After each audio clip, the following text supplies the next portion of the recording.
शुरुआत जैसे मैंने बताया ये लव मैरिज था। मुझे कन्वर्जन करना पड़ा क्योंकि अगर शादी करनी है तो उसके लिए निकाह करना ज़रूरी है, कन्वर्ट होना ज़रूरी है। तो वो पहले प्रोसीजर हुई। उसके बाद जैसे मैं रहते गई एक 24 घंटा जब आप एक इंसान के साथ रहते हो तब आपको उसकी आदतें समझ में आती है और बैकग्राउंड का अंदाज़ा होता है।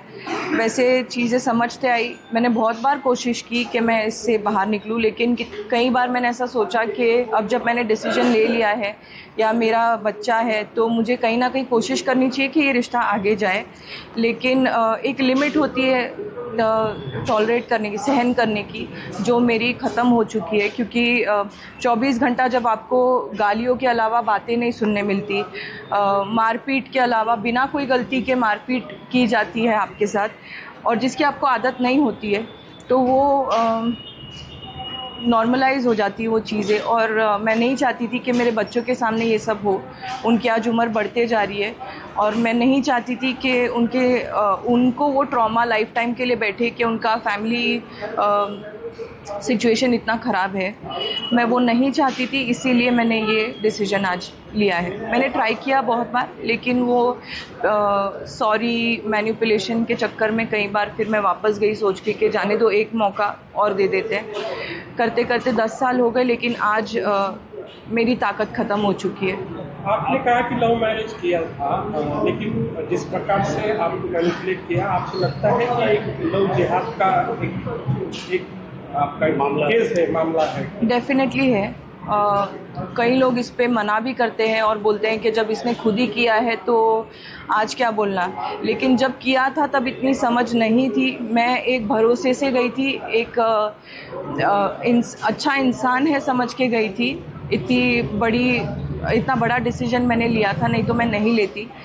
तो ये सारी चीज़ें इस धर्म में डेफिनेटली होती है।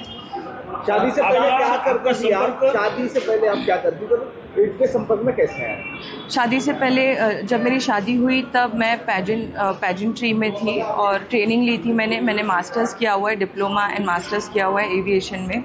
उसके बाद तुरंत जब मैं 20 साल की थी, 20-21 साल की थी, तब मेरी शादी हो गई। और शादी के बाद से लेके आज तक मैं हाउसवाइफ थी, घर पे ही थी। आपकी शादी हो रही हुई थी, आपका लव मैरिज से कहा जा रहा है, और उसके बाद जो कास्ट थी उनमें आप कैसे गए? शादी निकाह, सबसे पहले तो निकाह हुआ था, जो एक पहला स्टेप होता है उनके धर्म में। उसके बिना आप कोई कोर्ट मैरिज या कोई आपका गिना नहीं जाता है, वैलिड नहीं होता है। तो उसके लिए आपको पहले निकाह करना पड़ता है और उसके बाद कन्वर्जन करना पड़ता है, जब आपकी शादी जायज़ मानी जाती है उनके धर्म में। उसके अलावा मतलब अगर आप वो नहीं करते हो तो आपकी शादी एक ज़िना मानी जाती है। जो आप कोई भी औरत के साथ कोई भी संबंध रख सकते हैं उसको ज़िना बोलते हैं। तो वो ना हो, इसके लिए निकाह किया जाता है। कन्वर्जन होने के बाद भी जब आप थी शादी करने के बाद, कुछ हिंदू आस्थाएं आप अपनी तरीके से कर रही होगी, उसको किस प्रकार से विरोध हुआ और किस प्रकार से आपके ऊपर दबाव था कि हिंदू जो सभ्य आस्थाएं हैं वो ना की जाए? मैं करती थी। मेरा ऐसा मानना था कि कोई भी धर्म को मुझे बुरा बोलना या गलत दिखाना अच्छा नहीं लगता था। लेकिन मैं जो बचपन से सीखते आई हूँ, मैंने बहुत टाइम तक कोशिश की कि मैं वो करते रहूँ। बाद में जब ओपनली उसका विरोध किया गया तब मुझे बंद करना पड़ा और तब धीरे धीरे मुझे ऐसा दिखाया गया कि दूसरे कोई भी धर्म में ऐसी चीज़ें नहीं है या फैक्ट नहीं है जो इस्लाम में है। ऐसी सारी चीज़ें बोल के फिर मुझे नमाज वगैरह सिखाया गया। मैंने थोड़े दिन नमाज वगैरह भी पढ़ा है। लेकिन इंसानियत ही नहीं है। अगर कोई इंसान में जिसके लिए आप सब छोड़ के आए हो, कोशिश कर रहे हो पूरी, लेकिन वो इंसान में इंसानियत नहीं है, आपको एक प्रोडक्ट के दर्जे पे अगर वो लाके रख देता है तो फिर मन से सारी चीज़ें हट जाती है और फिर तब से मैंने बंद कर दिया। 4 बच्चे हैं, हाँ। उनके लिए आगे का प्लान क्या रहेगा? उनके नाम क्या है? उनके नाम क्या है? धर्म में लिया जाएगा या दूसरा या क्या प्रोसेस? पहले उनके नाम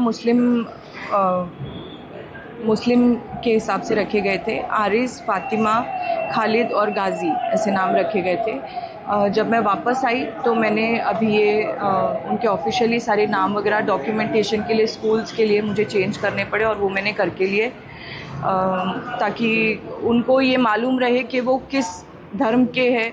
और मैं बचपन से जो मैं सीखते आई हूँ, जो मेरे माँ बाप ने मुझे सिखाया है, वो उनको मैं सिखा पाऊँ, इसीलिए मैंने ऑफिशियली उनकी सारी चीज़ें चेंज करके ली है। आपके घर में और 2 औरतें थे जो आपके रिलेटिव थे, उनका वो भी हिंदू थे और उनका कन्वर्जन किया है। हाँ। उनकी क्या पोजीशन है? वो वापस हिंदू धर्म में आना चाहती है? उनका ऐसा है कि उनकी लड़ाई सास से है।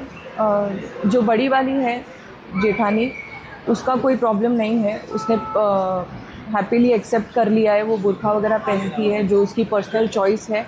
और उसके भी 4 बच्चे हैं, लेकिन वो अपने फैमिली में खुश है मतलब सास के साथ उसके झगड़े होते रहते हैं, लेकिन उसका हस्बैंड सपोर्टिव है तो उसकी चीज़ें अच्छी चल रही है।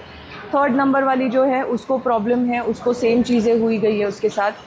उसने ऐसा कहा भी है, उसने कंप्लेंट दी है कि उसको निकाह के टाइम, शादी के टाइम पे उसको गोश्त खिलाया गया और ज़बरन गोश्त खिलाया गया। उसके बाद उसको उसके धर्म की कोई भी चीज़ें फॉलो करने से रोका गया, मतलब अलाउड ही नहीं था उसको ये सब करना। लेकिन उसका ऐसा हुआ, 2 साल हुए उसकी शादी होके, 1 साल का बच्चा है, लेकिन उसका सिचुएशन ऐसा है कि उसका हस्बैंड उसके साथ है। तो उनकी लड़ाई जो है वो सास के खिलाफ है, मेरी जो लड़ाई है वो सास और हस्बैंड के खिलाफ है। नहीं, लेकिन आपकी जो सास है उन्होंने कहा है कि आपके जो आरोप है वो बेबुनियाद है। उन्होंने कहा है कि ऐसा कुछ भी नहीं, और आज भी आप उनकी जो है वो बहू है। ये जो वो करना चाहती है और जो इंटरव्यू मैंने 1-2 देखे उनके आज, ये जो करना चाहती है वो सबको दिखाने के लिए कि ऐसा कुछ नहीं है, क्योंकि एक तरफ उसकी 3री नंबर की बहू भी उसके खिलाफ खड़ी है, एक तरफ मैं भी उसके खिलाफ खड़ी हूँ। तो कहीं ना कहीं उसको एक को हाथ में रखना ज़रूरी है ये टाइम पे, क्योंकि उन पे ऑलरेडी बहुत सारी केसेस चल रही है और सिचुएशन उनके तरफ से बहुत ख़राब है। इन सारी परेशानियों से बाहर निकलने के लिए कोई हिंदू संगठन ने आपको मदद की? हाँ, मुझे, जैसे मैंने बताया, मुझे हिंदू समाज ने बहुत मदद की। जैसे अपने मिलिंद देगबोटे सर हो गए, मैं उनको अपना गुरु मानती हूँ। समीर सर हो गए, समीर कुलकर्णी जी, और मेरे भाई कुणाल साठे जी और उनके सभी कार्यकर्ते, इन्होंने मुझे बहन के नाते, उनको मेरी तकलीफ़ समझ में आई, इसीलिए उन्होंने आज तक ये पॉइंट तक वो मेरे साथ खड़े हैं। आखिरी सवाल ये है, आखिरी सवाल ये है कि शुद्धिकरण का एक मामला सामने आया है, शुद्धिकरण किया गया, क्यों किया गया और कब हुआ है? शुद्धिकरण का जो मामला है वो कल हुआ है, और वो इसीलिए हुआ है, इसको एक अलग ट्रैक दिया जा रहा है, लेकिन वैसा कुछ नहीं है। ये हमारी आस्था है, श्रद्धा है। एक पॉजिटिवली नई ज़िंदगी शुरू करने के लिए मेरा एक ख्याल था कि मैं ये चीज़ करूं। जैसे हम नए घर में जाते हैं, एक पॉजिटिव विचार लेके जाते हैं कि पूजा करते हैं, हवन करते हैं, जो भी है वो हिसाब से आज इतने सालों से मैं डिटैच्ड थी अपने रिलीजन से, तो मैं उसमें वापस आऊँ, बस वो एक पॉजिटिव सोच लेके हमने कल जो भी हवन वगैरह हुआ है, पूजा हुई है, तो वो एक आस्था हमारी लेके। सारे मामलों को लेकर मैंने पुलिस में FIR दर्ज करवाई है, जिसकी स्टेटमेंट अभी 2 दिन में मैं देने वाली हूँ।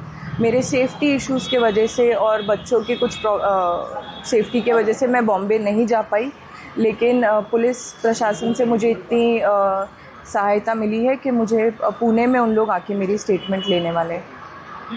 मेरा एक्चुअली कल जो इंटरव्यू हुआ वो कोई सहानुभूति के लिए नहीं था। एक्चुअली ऑनेस्टली बोलूँ तो मेरा बस ये था कि जो मैं झेल के आई हूँ, तो मुझे पता है कि मैंने क्या झेला है 10 साल।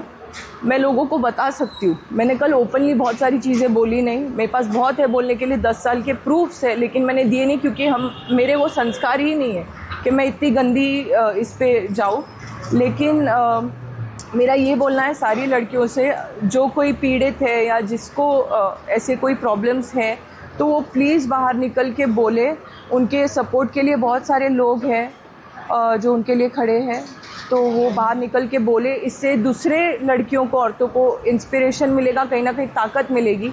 और लास्टली मैं ये बोलूँगी कि कोई भी इंटरव्यू पे जो कमेंट्स आते हैं, नेगेटिव कमेंट्स आते हैं, उनको मैं ये पूछना चाहती हूँ कि कहीं अगर आपकी माँ या आपकी बहन ये जगह पे होती, आज 10 साल उसने जो सफ़र किया है, उसने क्या होता तो आपकी क्या उस पर राय होती, ये मुझे जानना है आप सबसे। मुझे आपके कमेंट से कोई फ़र्क नहीं पड़ता, क्योंकि शंकर जी को भी विश का हो तर मला कमेंट